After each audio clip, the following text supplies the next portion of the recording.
xam ni bon bokk na ci nga xamante ne bon dañ leen di suivre surtout seen ni ñuy amee objectivité. Malgré que parti politique lañ nekk mais chaque fois bu ñu defee communication da ngay xam ni bon en fait am na loo xamante ni da nga ko ciy jëlee. donc parce que c'est surtout dans le droit parlementaire. di ñaan yàlla waxtaan wi nekk waxtaan woo xam ni.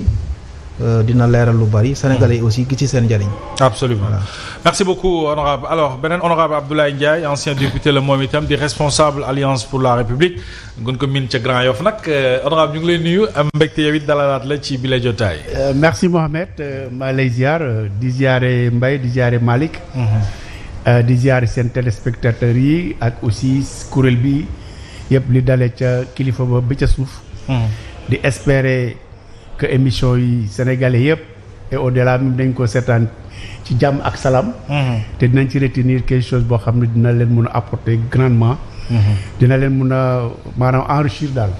en tout cas c'est ce que nous attendons de ce débat là. donc yàlla ñu yàlla loolu sutura. jërëjëf alors dañu dugg très rapidement dans le vif du sujet ak yow docteur Mbaye Cissé d'abord ci njàngat lu ñu war a mën a def une analyse sur la décision du Conseil constitutionnel qui déclare contraire à la Constitution la loi interprétative de la loi portant amnistie alors ba mu génnee nag boobu les décisions interprétation yi bari na. Pouvoir comme opposition ku ci nekk yaa ngi crier victoire par rapport ak décision bi ni mu génnee alors moo tax souvent dañuy bëgg am les spécialistes ñu tranché ñu wax ñu ñoom it seenu xalaat ñu mën a retenir alors naka nga jàngatee cette décision ak ba nga génnee ba kayitu conseil constitutionnel bi liñ ci bind yëpp njàngat lañ ci war a mën a def Sénégalais yi mën a jàpp. waa dëgg la doyen Mohamed man bi ma exploité décision bi. dama gis ni le conseil constitutionnel a été très audacieuse maanaam dafa def njàngat bu xereñ ci wàllu contrôle de constitutionnalité bu mu def surtout départage ko ci article 1 bi mu ne c'est non conforme à la constitution. beneen bi aussi dafa def lu ñu naan benn contrôle de conformité des engagements internationaux par rapport ak constitution bi ci dayo boppam. boobu tamit mu constitué wu ci comme. benn défenseur des droits humains junj ci nag ay mbir orienté waale justice maanaam ci biir si on boo liiree l'épistémologie même juridique de la décision joxe na ay orientation man loolu laa gis d'abord premier article bi mu wax ni c'est pas conforme à la constitution je pense que ni erreur bi fu muy amee peut-être xam naa ni ki nga xam ni moom moo proposé loi bi muy Amadou Ba xam naa dama yaakaar dafa juum ci libale bi ndax conseil constitutionnel dafa wax di ko maanaam booy interpréter loi maanaam doo ci indi lu bees loi bi nañ ko tëggee woon noonu nga koy interpréter boo ci indee lu bees rek déjà dañ koy déclarer anticonstitutionnel parce que du nekk du loi bu bees dañuy interpréter beneen bi mu ne ko li nga ci indi dafa nekk ay peine plus sévère maanaam dafa gën a sévère en matière pénale te dañu wax ne principe bi mooy les lois pénales plus sévères ñoom duñu rétroagir mu convoqué constitution bi nag indi le principe de la non rétroactivité des lois pénales plus sévères looloo tax nag mu ne ko erreur boobu nga commettre moo tax ma déclaré ko lii non conforme à la constitution muy ci ñaari côté yooyu beneen bi nag mu def lu ñu naan le contrôle de conformité ba jël engagement international selon les termes du droit international mu interpréter ko par rapport ak constitution bi surtout dans le préambule nga xam ne moom moo consacré les instruments juridiques internationaux de protection des droits humains comme la déclaration universelle des droits de l'homme ak la charte africaine des droits de l'homme et des peuples yi consacré tout ce qui est interdiction pour des crimes de sang n'est-ce pas actes de torture assassinat et cetera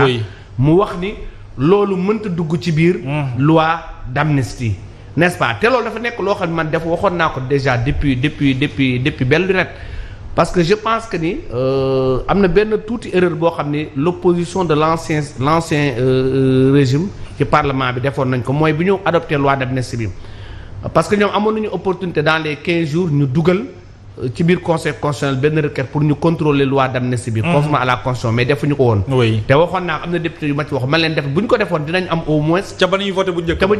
dinañ am au moins opinion wu conseil constitutionnel sa position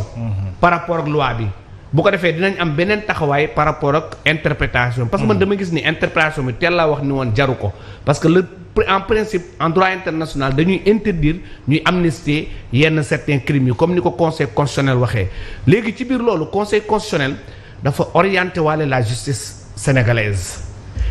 te gis naa depuis ce matin am ñuy def yenn déclaration yi dama ragal nag boo moytul dinañ dugg ci beneen erreur parce que conseil constitutionnel dafa invoquer crime yooyu invoquer l'imprescriptibilité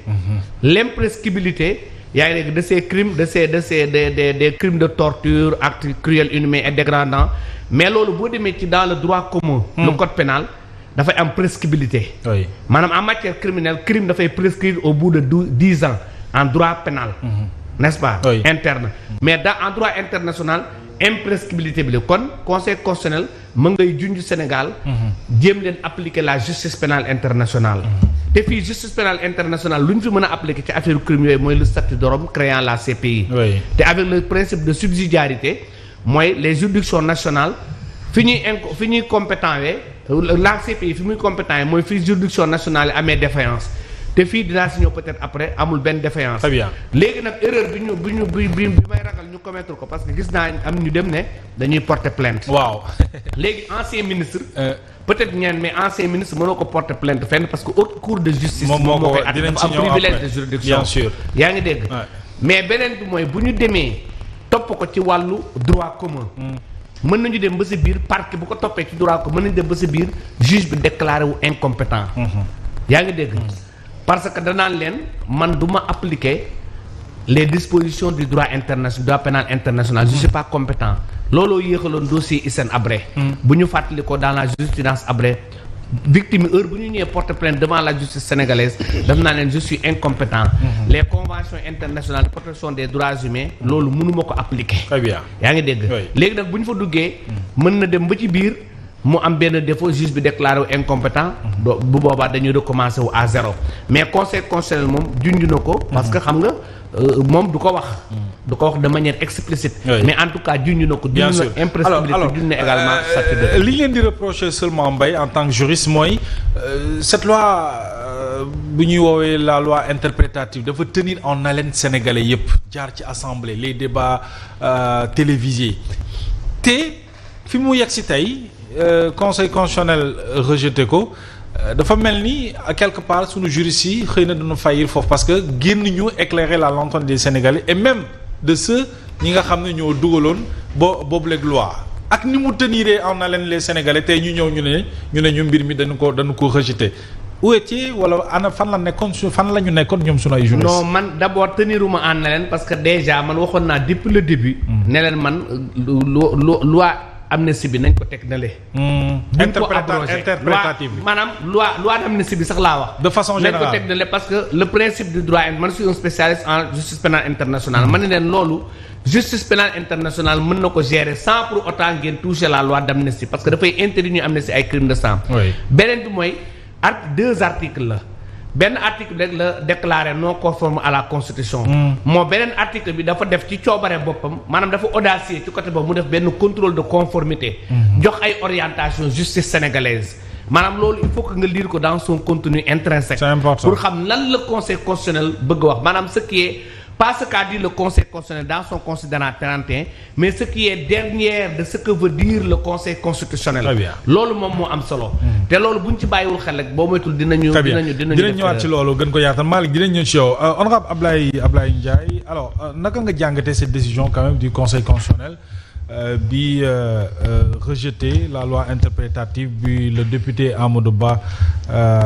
bi bokk ci majorité bi daal di porté woon mais ba léegi coow mi ngi ci am ba léegi parce que l'opposition